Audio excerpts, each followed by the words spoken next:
പോത്തുപോലെ വളർന്നു ഇത്രയായിട്ടും പണിക്ക് പോയിട്ടില്ല എന്നുള്ളൊരു സാധനമൊക്കെ വരുന്നുണ്ട്. 26 വയസ്സായിട്ടും ഒരു തിയേറ്ററിൽ പോകാനോ അല്ലെങ്കിൽ അങ്ങനെയുള്ള കാര്യങ്ങൾ ചെയ്യാനോ സ്വന്തമായിട്ട് ഒരു നിലയിൽ നിൽക്കാനോ പറ്റില്ല എന്ന് പറഞ്ഞു കഴിഞ്ഞിട്ടുണ്ടെങ്കിൽ ഈ രണ്ട് പിള്ളേരെ നിങ്ങൾക്ക് അറിയാമെന്ന് തോന്നുന്നു. ഇവർ രണ്ടുപേരും എന്താ പറയുക അവരുടെ നാട്ടു കാഴ്ചകളും അവിടുത്തെ ജീവിത രീതികൾ അവരുടെ ജീവിത രീതികളും എല്ലാം കാണിച്ചുകൊണ്ട് വ്ളോഗ് ചെയ്യുന്ന രണ്ട് പിള്ളേരാണ്. അത്യാവശ്യം നല്ല റീച്ചും ഉണ്ട് അവർക്ക്. ഇത് കഴിഞ്ഞ ദിവസം ഉണ്ടായൊരു ഇൻ്റർവ്യൂ ആണ്. അതിൽ ഈ ഇൻ്റർവ്യൂ ചെയ്യുന്ന ആൾ ഇവർ കമൻറ്റിൽ ചോദിക്കുന്ന പോലെ ഇവൻ ചോദിക്കുകയാണ്, പോത്തുപോലെ വളർന്നില്ലേ, പണിക്ക് പോയിക്കൂടെ, പിന്നെ ഇതാണ് ഇൻഫ്ലുവൻസ്, സമൂഹത്തിൽ ഇങ്ങനെയാണ് ഇൻഫ്ലുവൻസ് ചെയ്യൽ, ഇങ്ങനെയൊക്കെ ഇവൻ ചോദിക്കുന്നുണ്ട്. ഇവന് ഈ പറയുന്ന ഇൻ്റർവ്യൂവർ ഈ ചോദ്യം ഇവിടുത്തെ ഈ ഇൻഫ്ലുവൻസർ പറഞ്ഞ് നടക്കുന്ന കുറേ ആൾക്കാരുണ്ടല്ലോ, അവരുടെ അടുത്ത് പോയിട്ട് ചോദിക്കും, പോത്തുപോലെ വളർന്നില്ല വേറെ പണിക്ക് പോയിക്കൂടെ. അവർക്ക് അവരുടെ ജീവിത സാഹചര്യം കൊണ്ട് ചിലപ്പോൾ അവർക്ക് ഒരു സിനിമ നോക്കാൻ പോകാൻ പറ്റിയില്ലെന്ന് വരാം, ചിലപ്പോൾ അവർക്ക് പൈസ ഉണ്ടാകും, ചിലപ്പോൾ അവർക്ക് പോകാൻ പറ്റിയില്ലെന്ന് വരാം. ഓക്കെ, അല്ലെങ്കിൽ ചിലപ്പോൾ ആ പൈസ വേറെ എന്തെങ്കിലും ഉപയോഗിക്കുന്നുണ്ടാവും. അല്ല അവർ ഈ സിനിമ നോക്കാൻ പോകുന്നതും ഈ പൈസയും താരതമ്യം ചെയ്യുമ്പോൾ ഈ പൈസ വേറെ എന്തെങ്കിലും കാര്യത്തിന് ഉപയോഗിച്ചെങ്കിൽ നല്ലതാണെന്നുള്ള അവർക്ക് തോന്നുന്നുണ്ടാവും. അല്ലേ, സാധാരണ അല്ലേ, അവർ സാധാരണ ഒരു മനുഷ്യന്മാരല്ലേ. പക്ഷെ ഇവർ ഈ ഇന്റർവ്യൂവിൽ ചോദിക്കുന്ന ചോദ്യം കമന്റിൽ ആൾക്കാർ ചോദിക്കുന്നു എന്ന് പറഞ്ഞ പോലെയാണ് ഡയറക്റ്റ് മുഖത്തടിച്ച പോലെ ചോദിക്കുന്നത്. അവരെ എന്താ പറയുക, ഭയങ്കര ഡീമോട്ടിവേറ്റ് ചെയ്യുന്ന രീതിയിലുള്ള ചോദ്യങ്ങൾ മൊത്തം. നിർത്തി പോയിക്കൂടെ, വേറെ പണിക്ക് പോയിക്കൂടെ. എത്രയോ ഇൻഫ്ലുവൻസർമാർ ഇവിടെ ഉണ്ടല്ലോ, അവരോടൊക്കെ എന്താ ഇവർ ചോദിക്കാത്ത, നിർത്തി വേറെ പണിക്ക് പോയിക്കൂടെ എന്ന്. ഇപ്പം നമ്മുടെ നാട്ടില് ഭൂരിഭാഗം എന്താ പറയുക, വേറെ തൊഴിലില്ലാത്തവരും വേറെ തൊഴിലുള്ളവർ റിസൈൻ ചെയ്തിട്ടും വ്ളോഗ് ചെയ്യുന്നുണ്ട്, യാത്ര ചെയ്യുന്നുണ്ട്, അവരവർക്ക് പറ്റുന്ന കണ്ടന്റ് അവർ ചെയ്യുന്നുണ്ട്. ഈ രണ്ട് ചെറുപ്പക്കാർ ഇതെന്താ, ഒന്ന് സ്കൂളിൽ പോകുന്നത്, അവന് പഠിക്കാൻ കഴിവില്ല.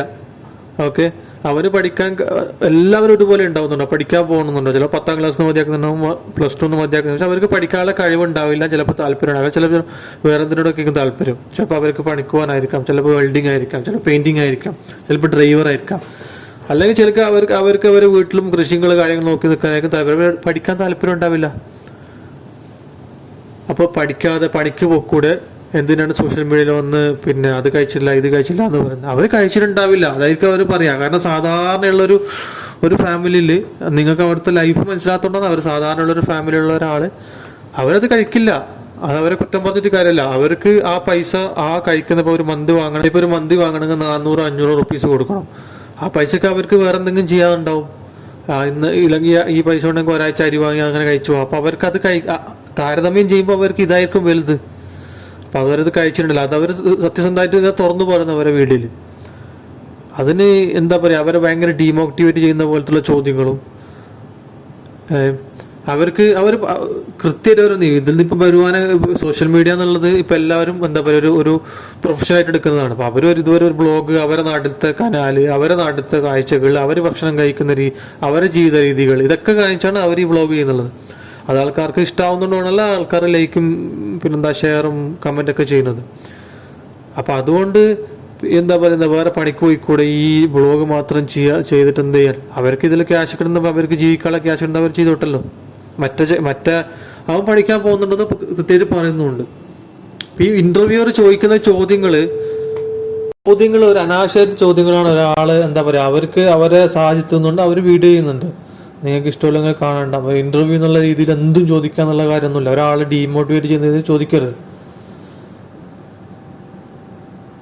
പിന്നെ തിയേറ്ററിൽ പോയില്ലേ, നിങ്ങൾ മന്തി കഴിച്ചില്ല, അവർ കഴിച്ചിട്ടുണ്ടാവില്ല, അതുകൊണ്ടാണ് അവർ പറയുന്നത്. അവർ ഇത്രയും സത്യസന്ധമായി ജെനുവിനായിട്ട് നമ്മളെ വീഡിയോ കണ്ടാൽ അത് ഇത്രയും ജെനുവിനായിട്ട് വീഡിയോ ചെയ്യുന്നവരാണ്. പിന്നെ എന്താണ് നിങ്ങൾ പറയുന്നത്? അവർ എങ്ങനെ ഇൻഫ്ലുവൻസ് ചെയ്യുന്നില്ല എന്ന് നിങ്ങൾ പറഞ്ഞത്? ഇപ്പോഴത്തെ തലമുറ എന്താ നിങ്ങൾ കണ്ടില്ലേ, എന്താ കഞ്ചാവും MDMA വേറെ ആൾക്കാരെ കൊല്ലുന്നതൊക്കെ കാണുന്നില്ലേ, ഡെയിലി TV കാണുന്നില്ലേ. അപ്പോൾ അവർ അതൊന്നും ചെയ്യാണ്ട് അവരെ ജീവിതവും അവരെ ലോകത്തിലും ഒതുങ്ങിക്കൂടി പോകുന്നുണ്ട്. അപ്പോൾ അവരത് മാതൃകയല്ലേ എല്ലാവർക്കും. അപ്പം അങ്ങനെയല്ല അതിൻ്റെ ഔട്ട്പുട്ട് വരുമ്പോൾ അങ്ങനെയല്ല വരണ്ടേ, അവർ മാതൃകയല്ലേ. ഇതെന്താ നിങ്ങൾ ചോദിച്ച ചോദ്യം, നിങ്ങൾക്ക് നിർത്തി വേറെ പണിക്ക് പോയിക്കൂടെ എന്നാണ് കമൻറ്റിൽ ചോദിക്കുന്നത്. ഒരു ഇന്റർവ്യൂവർ ചോദിക്കേണ്ട ചോദ്യമൊക്കെ ഇത്രയോ ഇൻഫ്ലുവൻസർമാരുണ്ട്. എന്ത് ഇൻഫ്ലുവൻസ് അവർ ചെയ്യുന്നത്? ഇതേപോലെ തന്നെ അവിടെ ഇവിടെ കാണുന്ന വീഡിയോ ഇടുന്നതല്ലേ. ചില ആൾക്കാർ കുക്കിംഗ് വീഡിയോ ഇടും, ചില ആൾക്കാർ ട്രാവലിംഗ് വീഡിയോ ഇടും, ചില ആൾക്കാർ ഫാമിലി വ്ളോഗ് ചെയ്യുന്നുണ്ട്. അപ്പൊ ഇതൊക്കെ ഇപ്പൊ നാട്ടുകാർ കാണിച്ചിട്ട് എന്താ കാര്യം? ഒരു കാര്യമില്ലല്ലോ. അപ്പൊ അവരവർക്ക് കാണുന്ന അവരവർക്ക് വേണ്ട കണ്ടന്റ് അവരിടുന്നുണ്ട്. ഇഷ്ടമുള്ളവർ കാണും, ഇല്ലാത്തവർ കാണണ്ട. ഇത്തരം എന്താ പറയാ ബാലിശായിട്ടുള്ള ചോദ്യങ്ങൾ ചോദിച്ചിട്ട് ഒരാൾക്കാരെ തളർത്താൻ പാടില്ല. പ്രത്യേകിച്ച് അവർ ഭയങ്കര നിഷ്കളങ്ക ആൾക്കാരാണ്.